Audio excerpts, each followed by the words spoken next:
Nah, ini juga ada pertanyaan yang menarik sih ada. Mungkin juga dirasakan sebagian orang tua kali ya ini. Jadi ini dari Ibu Ika, dari punya anak Priska dari kelas 5 SD. Ya, Ini tadi juga berkaitan dengan tadi sempat Ayah Edi bilang sih.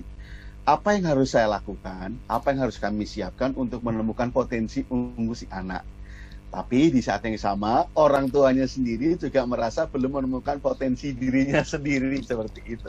ya, jangan khawatir ya, jangan khawatir Vita ya, jangan khawatir. Papa Mama yang mendengar ini jangan khawatir karena yang konsultasi dari Kak sama saya itu ada yang dari Amerika, tinggal di Amerika, sekolah di Amerika. Ya, konsultasinya ke Indonesia. Ini pertaruhan nama Indonesia ini. Ya. Yang menarik begini ya. Saya terkesima ketika saya memberikan konsultasi sama orang Amerika. Jadi waktu itu saya bilang begini, saya tidak tahu Anda, saya tidak kenal Anda, kemudian saya juga kesulitan berbahasa Inggris, paling tidak saya tidak selancar Anda berbahasa Inggris ya. Jadi tolong bantu saya untuk memberikan dokumentasi, catatan, rekaman seperti apa putra Anda, dua-duanya cowok anaknya. Ya.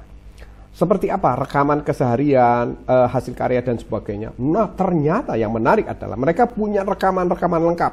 Saat usia sekian dia bisa apa melakukan apa. Siap. Anaknya waktu itu konsultasi juga SMP ya, karena saya minimal itu harus SMP supaya precise ya, lebih tajam. Nah, dia kirim video-video sampai banyak sekali videonya. Nah, itu sebelum konsultasi saya pelajari dulu. Oh, saya pelajari. Ya. Akhirnya saya bisa mulai menganalisa ini arahnya kemana. Nah, ini karena videonya lengkap sekali. Nah, akhirnya anaknya ketemu.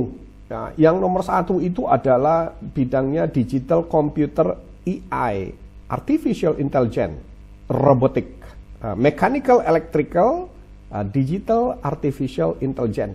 Orang tuanya sampai berdecak kagum. Wah, luar biasa. Orang Indonesia bisa menebak itu. Gitu. Terus yang kedua itu adalah the politician ya. Dia seorang politisi yang wah bicaranya apanya masih SMP loh, masih SMP. Nah, jadi kalau ditanya sama Mbak Ita atau Bu Ita ya, Bu Ita ya kalau nggak salah namanya, Mbak Ika ya, Ika atau Ita tadi.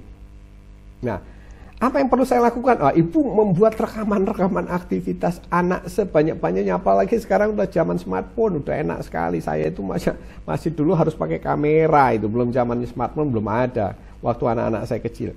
Nah, ini blessing buat para orang tua milenial ini punya smartphone. Jadi kapanpun ada kejadian-kejadian menarik dari anak kita, shoot, divideokan. Ini usia sekian, di situ dikasih keterangan ini usia sekian, tanggal sekian, kejadiannya di mana dia melakukan kegiatan ini, ketertarikannya ini. Nah, semakin banyak data-data seperti itu, semakin mudah kita untuk menganalisa arahnya kira-kira kemana. Gitu. Kalau zaman saya dulu masih pakai catatan tuh, ditulis, tulis harus nginget-nginget gitu. Wah, sekarang udah canggih. Nah, itu yang terkesan saya dari anak-anaknya orang asing ya, anak orang asing. Dia punya dokumentarinya lengkap. Saya juga nggak tahu apa orang itu saja yang begitu ya, gitu karena mungkin dia detail orangnya. Nah, yang menarik lagi begini ya, saya nggak tahu ini perbedaannya dengan sistem pendidikan di kita ya. Setelah saya melakukan analisa kan direkam online kan, direkam sama orang tuanya, kemudian rekaman itu dijadikan bahan diskusi bagi sekolahnya. Dan orang tuanya bilang sekolahnya itu betul-betul menerima semua masukan yang saya berikan. Jadi ini nanti dibuat semacam kurikulum rencana pembelajaran buat anaknya. Mana yang kontennya diperbanyak, mana yang dikurangi dan sebagainya. Wah, saya bilang blessing sekali Anda tinggal di sana ya. Punya sistem yang seperti itu. Jadi kurikulumnya itu mulai menyesuaikan dengan analisa arahnya profesi atau karir si anak di masa depan. Jadi enggak setiap anak itu dipaksa belajar ini, harus KKM, harus begini, enggak seperti itu. Jadi yang kakaknya tadi ya arahnya robotik, digital dan sebagainya, maka programming digital, robotik dan sebagainya itu diperbanyak. Kalau yang adiknya politician, maka dia diarahkan ke organisasi. Waktu itu saja SMP kelas 2 dia sudah jadi Vice President Student Council. Nah, jadi akan makin dipertajam. Kira-kira kayak gitu. Seperti itu ya. Kak Dimas. Jadi jangan lupa ya Bunda Ita ya, banyak-banyakin dokumentari ya pada si kecil. Kalau punya 2 ya masing-masing gitu. Nah, begitu kira-kira. Terima kasih, sangat sangat memberi insight yang bagus banget.